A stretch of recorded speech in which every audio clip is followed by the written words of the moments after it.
Let me begin our devotional time this morning with a brief story. Albert Lexie was a shoeshine man. For 30 years, he worked at the Pittsburgh Children's Hospital, shining shoes in the lobby. He started out charging $3. He would shine and buff your shoes and leave them looking very good. And sometimes people would give him a tip. Early in his career, Albert Lexie made an important decision. He believed in what he was doing. Oh, not just in making your shoes look good. He believed in this organization in which he was a very small part. He particularly cared for the children who came to that hospital from parents who could not afford to pay. And so he made a decision in his first year. Any tip I receive, I will give to the Free Children's Fund. And he continued to work, to shine shoes, and to give his tips. Sometimes at Christmas, he would get a big tip. Once, a physician gave him $50. You know where it went? To the Free Children's Fund. Time passed. He increased his rate to $5. And over 30 years, he shined many shoes. But he was beginning to get older. And people didn't wear shoes that required polishing quite as much as they used to. Albert Lexie decided it was time for him to hang up his shoeshine kit and quit. But they would not let him just walk away from his position because he had made a significant contribution to the Pittsburgh Children's Hospital. They, in fact, held a banquet in his honor. Why? Because over the span of his career, he had donated $200,000 to the Children's Fund. Now, you would expect that from a professional athlete or an entertainer, but from a shoeshine man? That tells me that big things can be accomplished with intentionality and with regular, small actions. You may feel that what you're doing is not important, that no one is noticing. You may feel discouraged at times. Remember Albert Lexie. Be faithful. Continue and see what God might do over time.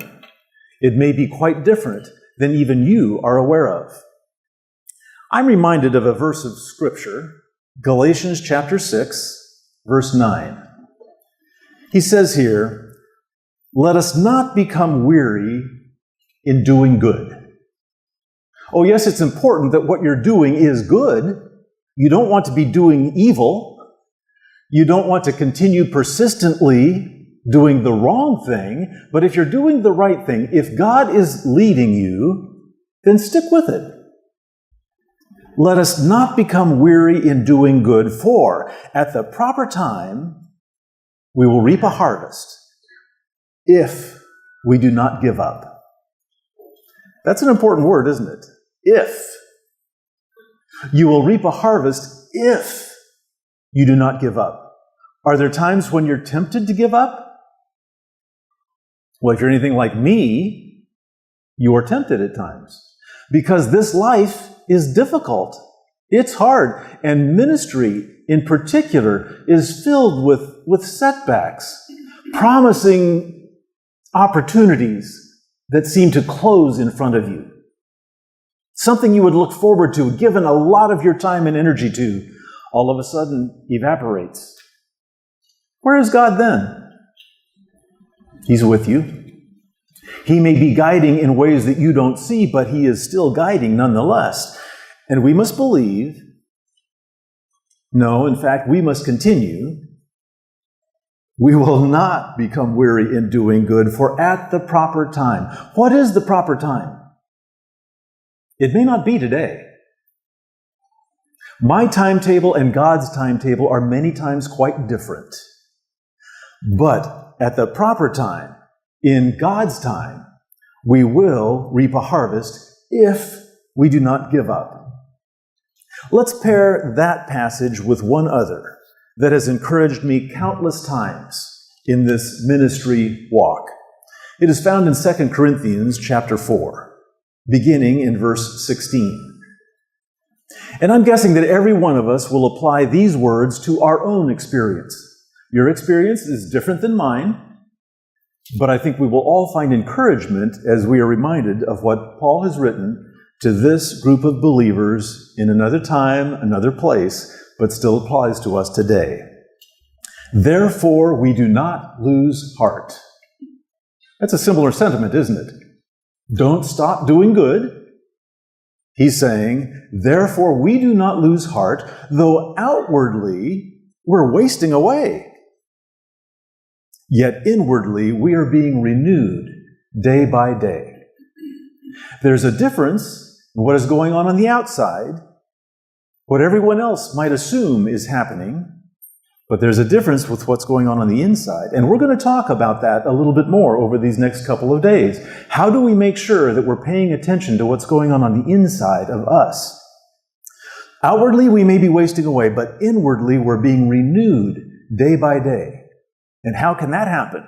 We want to make sure that we're taking time to be renewed day by day. Verse 17, for our light and momentary troubles are achieving for us an eternal glory that far outweighs them all. Even the biggest problem we face is a light and momentary trouble. What? This is huge. This is devastating. My life will never be the same, you're thinking to yourself. No, that's because you're looking at it from a human perspective.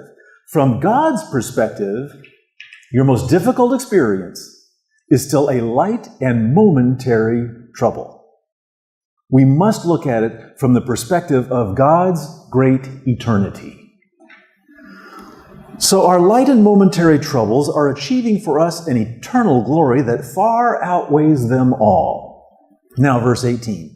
So we fix our eyes not on what is seen, but on what is unseen.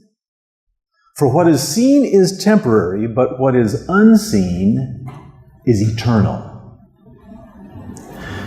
Today and tomorrow, we have come here to this place.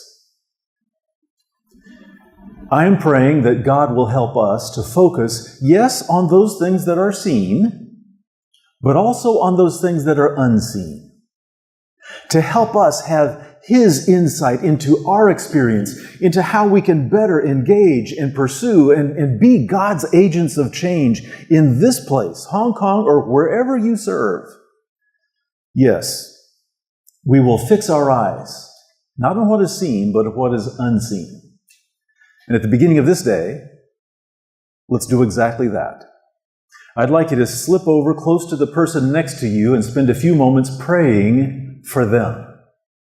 You don't have to know what challenges they're facing. Just lift them up in prayer. Ask that God will bless and guide and, in fact, anoint all of us together as we're here today, but specifically pray for this person beside whom you're sitting.